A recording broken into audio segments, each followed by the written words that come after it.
So we're sat here surrounded, a lovely peaceful day, peaceful environment, and I've been hearing a lot about a fantastic project that you've been working on called Solace and Grace. Yeah. In a nutshell, what's it about? In fact, it's called United in Solace and Grace. Solace is about comfort, and grace is about what our faith gives us. It's about forgiveness and love. So the project is about uniting survivors and uniting the church in the sorrow of the stuff that's happened and in the grace to move forward. I then started to look more carefully at safeguarding in the parishes. Really important. And I have always been insistent that everybody is as highly safeguarding trained as they possibly can be, and that safeguarding is up to date, that we've got DBSs in place. Really, so that people can be safe in our churches. The phrase I hear time after time after time is, we're really nice people. We don't do stuff like that, and we don't know anybody who does. But the sad fact is... The bad stuff goes on somewhere else. The bad stuff goes on somewhere else. It's not part of what we do here. Yeah. That is the best way of encouraging bad stuff to happen in our churches, because we're lovely people, we're very trusting, and people will come in and will actually exploit the church communities. Now, I've been gradually building up a relationship with survivors in transition over a couple of years, for very personal reasons. And actually, I'm one of the few vicars, I think, who has access into a sexual abuse charity. I started off not coming out as a vicar, and then gradually they became aware of what I did. We've got a nice relationship going, it's very cool. But we treat each other with a huge amount of respect.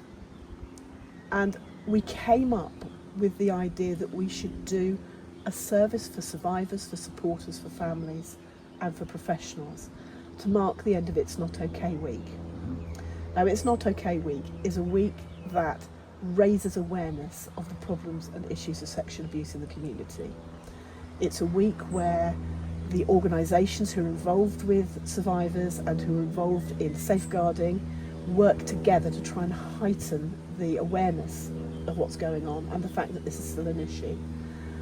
And so we very tentatively approached survivors in transition and approached the safeguarding team and the diocese and said, we're kind of thinking of doing this. What do you think? And they all said a resounding yes. Mm-hmm. It took us about 2 months to get the material together, to get the balance of the service right. But in the end, at the end of It's Not Okay Week, we held this service, which we've called United in Solace and Grace. What we've aimed to do with United in Solace and Grace, and we've just had a second service and we managed to create the same kind of feeling, is to produce something that is reflective, something that draws off lots of different traditions. We have taken a lot of the triggering language out of our liturgy. So the moment for some people you start talking about God as Father, God as Lord, then you find that people will be triggered and will back off. So we spent a long time writing prayers, rewriting prayers, finding things that would be appropriate to people with sensitivities. We then put together a service with no hymns, because people can't sing in that kind of situation, it's too triggering for a lot of people. With some reflective music. We used, for the first service, we used the Serenity Prayer as a centre point, but Emma, my daughter, wrote a reply to the Serenity Prayer, which said basically, why should I be serene with everything I've been through? Where is God in this? And came to the conclusion that God was walking alongside us and supporting us.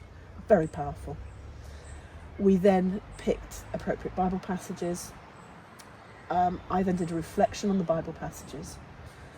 We had some reflection stations. We weren't calling them prayer stations, where we had things like singing bowls and we had candles to light, a tray of sand to write in and then smooth that writing away.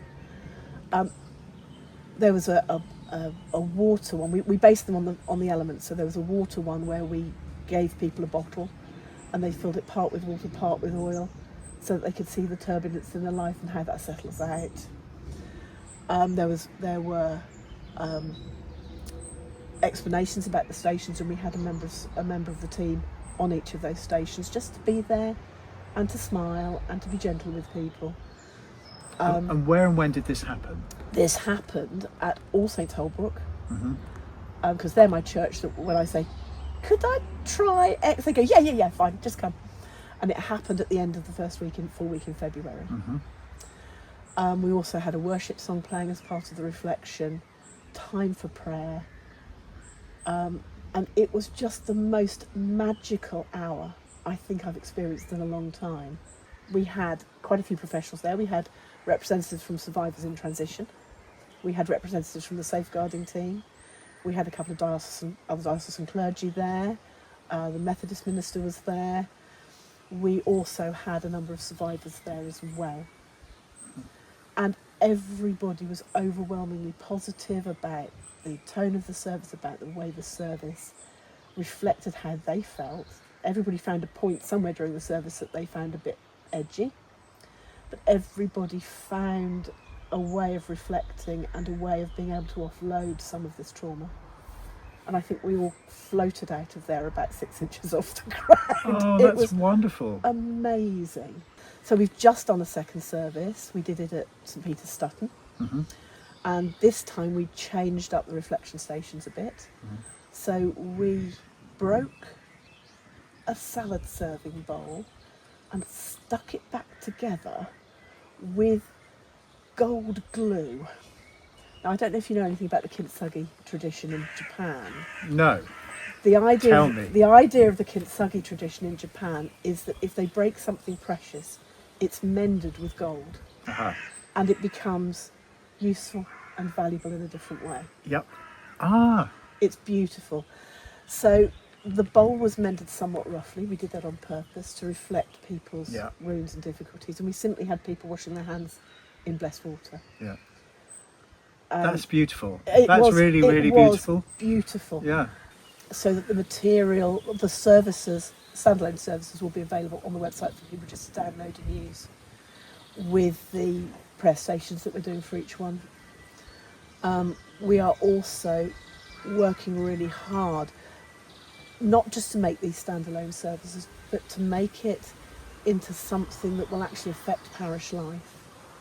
So we're using a system called trauma-informed practice, which is something used by people who are in that side of the business to acknowledge people's trauma and to work with it, and to make sure that they are open, transparent, that they're collaborative, that survivors have a voice.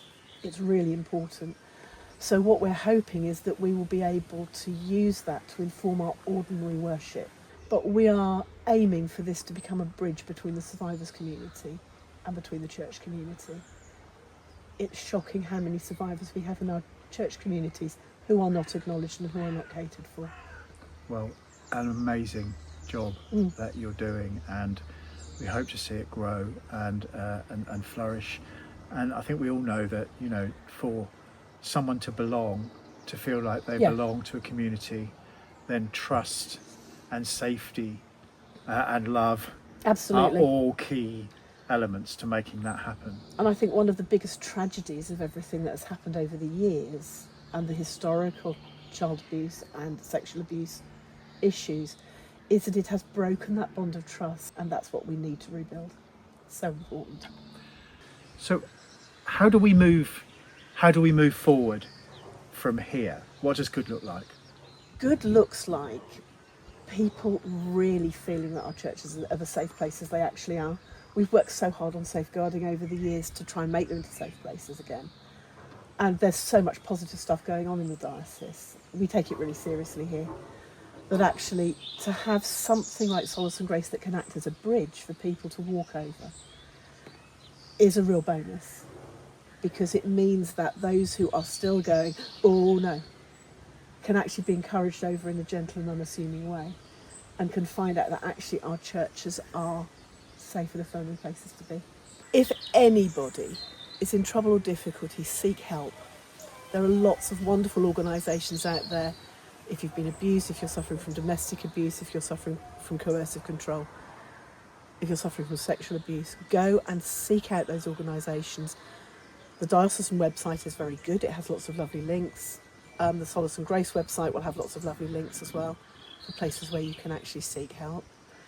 And the other thing is, have heart, because you are loved, you are important, and we are working really hard to build those bridges so that you can come back and find a spiritual home. Jenny, thank you so much. My pleasure.